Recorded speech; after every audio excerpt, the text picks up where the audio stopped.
World's a crazy place. You love it or you hate it. You love it and you hate it, right? I mean, it's both.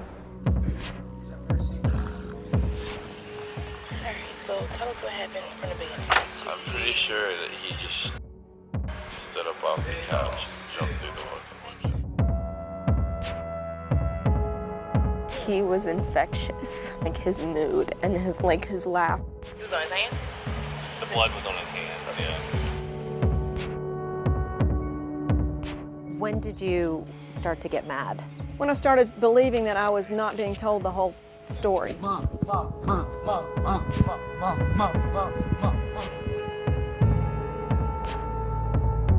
You know, he was always encouraging people and always making people feel special. I don't buy suicide. I just don't. Someone's died. Someone's got a bloody nose. Something happened. Yeah, you can kill it now. Oh. No.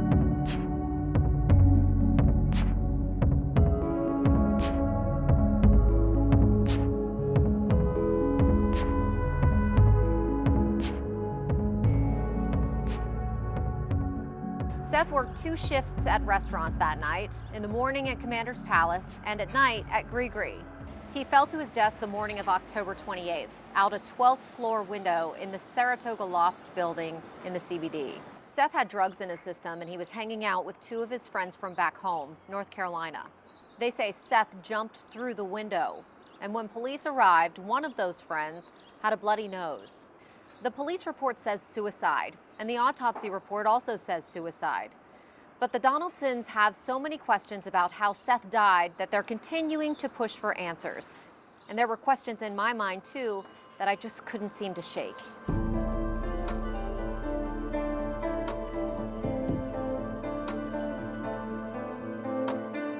So we came here to Hendersonville, North Carolina, thinking maybe this is the place to start.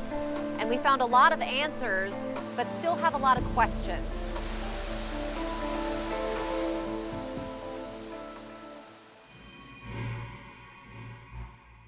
Was he shot? No. First we heard a balcony. He fell onto a balcony. There'd been a fight or What? he'd fallen through a window. What happened?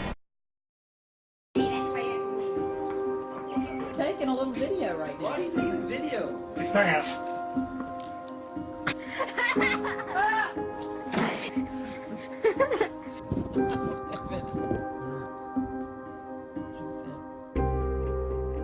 The autopsy report says suicide. The police report says suicide. But the Donaldsons and even some of those with ties to the investigation say they're not so sure. What made you guys feel like you needed to investigate this yourself, basically? Because just none of it just didn't make sense. It helps, I guess, to be doing the investigation because I feel like I can do something. I mean, you feel it every single meal. 1.5 cups of water, He's a chef. orange juice, lemon juice. Phone calls, emails, This is social media. lemon, ginger. 30, 20 milligram roof pebbles going 40 miles an It's hour. never not I mean, gonna this be has thought become about. my job. Phones, there were drones. For the rest of my life. Oh, everywhere I go now and punch windows.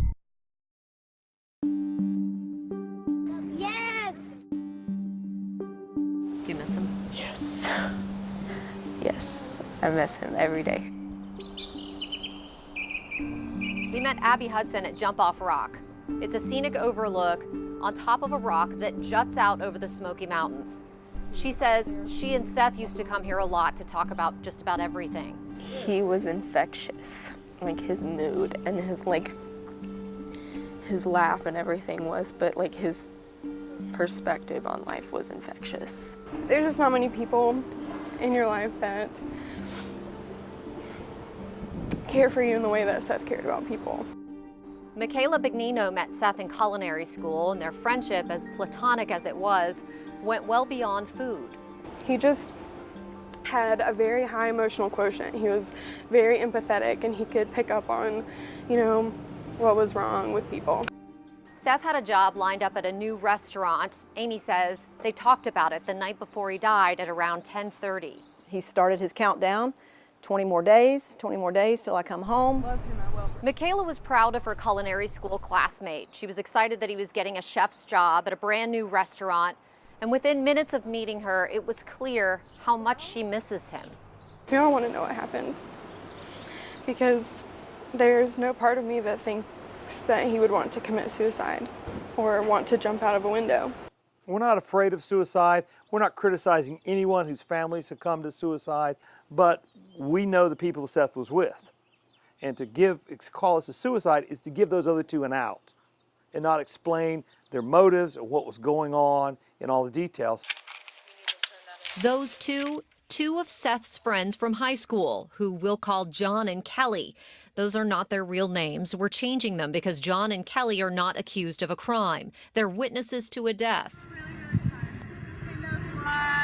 Amy says John posted this video in the comments on one of her Facebook posts just a few hours before Seth died. Here's how Kelly describes the night to police in the NOPD's body camera footage. Did he drink a lot when he was on bourbon?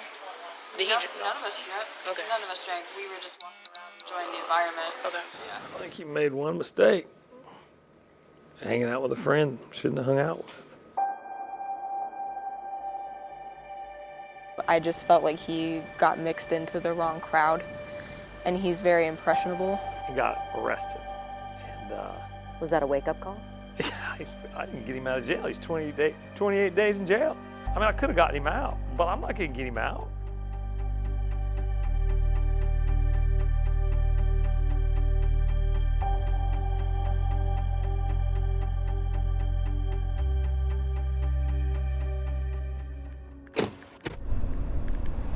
The soccer fields that Seth played on is a park over that way. Soccer mom, tennis mom, basketball mom, a cross-country mom, swim mom. Detective. We don't know what in the world could have changed. Somebody deleted stuff. Minimum amount There's of a cocaine that you can have. lot of questions here. There were 70 pages of emails that I had sent to Marcia Scallon. Amy's work on this case has been staggering. When we visited, she showed us this big binder that she has that's full of information, leads that she's found on the investigation, and what she says are problems with how police have handled theirs. So you had 51 points that you felt 51. were mishandled by police. Amy is a very driven person already. I feel like if anybody's capable of getting to the finish line, it's her and Scott. I mean, and they loved Seth so much. Is it hard to watch them? Yes. That's why I avoid it sometimes. For months, Amy's mind has been mired in questions. Did Seth jump? Did he fall? What happened to a key piece of evidence in the case? And how do you fall through a glass window 12 stories high?